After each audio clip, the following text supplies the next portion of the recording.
ఏదేమైనా ప్రభాస్ గురించి చిన్న అప్డేట్ వచ్చినా సరే సోషల్ మీడియా ఓ రేంజ్ లో షేక్ అవుతూ ఉంటుంది.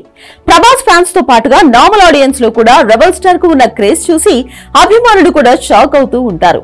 ఎప్పుడు ఏ సినిమా న్యూస్ చెప్తాడా అని అటు బాలీవుడ్ కూడా కంటి మీద కొనుకు లేకుండా బతుకుతోంది. రికార్డులు ఒకప్పుడు క్రియేట్ చేయడం అనేది అరుదుగా జరిగేది.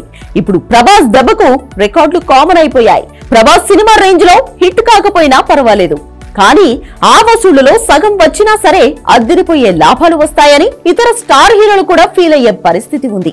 కల్కి సినిమాకు ఏకంగా 1250 కోట్ల వసూళ్లు రావడం చూసి బాలీవుడ్ షాక్ అయింది. బాలీవుడ్ హిట్ సినిమాలకు అందులో సగం వచ్చినా సరే గొప్పే. ఇప్పుడు చాలా మంది స్టార్ హీరోలకు 600 కోట్ల వసూళ్లు అంటే చాలా కష్టమైన విషయం. సినిమా బడ్జెట్ 200 కోట్లైనా సరే 600 కోట్లు వసూలు చేయడం అనేది అంత చిన్న విషయం కాదు. బాలీవుడ్ స్టార్ హీరోలు కూడా ఎప్పుడో ఒక సినిమాతో ఈ రికార్డును అందుకుంటున్నారు. అలాంటిది ప్రభాస్ దానికి డబుల్ రేంజ్ లో వసూలు చేసి షాక్ ఇచ్చాడు. ఇక వరుసపెట్టి సినిమాలు చేస్తున్న ప్రభాస్ ఇప్పుడు ది రాజాసాబ్ అనే సినిమాలో నటిస్తున్నాడు. ఈ సినిమా షూటింగ్ లోనే ప్రభాస్ కాలికి గాయమైంది. దీంతో షూటింగ్ కి దూరంగా ఉన్నాడు.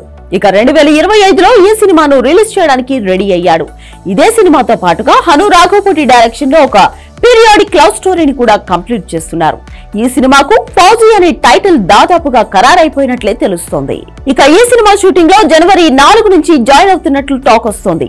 కాలిగాయం కారణంగా ప్రభాస్ గత కొన్నాళ్ల నుంచి షూటింగ్ కు దూరంగా ఉన్నాడు. 3 నెలలు కష్టమే అన్నారు, కానీ మేకప్ వేసుకోవడానికి రెడీ అయ్యాడు. ఇక సందీప్ రెడ్డి వంగ డైరెక్షన్ లో స్పిరిట్ అనే సినిమాను కూడా మొదలు పెట్టాడు. ఈ సినిమాకు ఫిబ్రవరి నుంచి డేట్స్ ఇచ్చినట్లు వార్తలు వస్తున్నాయి. వచ్చే ఏడాది వేసవిలో సందీప్ రెడ్డి వంగ డైరెక్షన్ లో సినిమాను రిలీజ్ చేసి అభిమానులకు సాలిడ్ ట్రీట్ ఇవ్వడానికి రెడీ అయిపోతున్నాడు. దాదాపు 3 నెలల పాటు షూటింగ్ కి దూరంగా ఉండే ఛాన్స్ ఉందని అందరూ భావించినా వెంటనే ఏమాత్రం లేట్ చేయకుండా షూటింగ్ కంప్లీట్ చేసి సినిమాలను రిలీజ్ చేసేందుకు రెడీ అయిపోతున్నాడు. బాహుబలి సినిమా టైంలో వచ్చిన గ్యాప్ ను ఇప్పుడు కంప్లీట్ చేయడానికి ప్రభాస్ స్ట్రాంగ్ కమిట్మెంట్ తో రంగంలోకి దిగుతున్నాడు. జనవరి 4 నుంచి ఫౌజీ అలాగే రాజాసాబ్ సినిమా షూటింగ్ కంప్లీట్ చేస్తాడు. త్వరలోనే సలార్ 2 గురించి కూడా క్రేజీ అప్డేట్ రానుంది.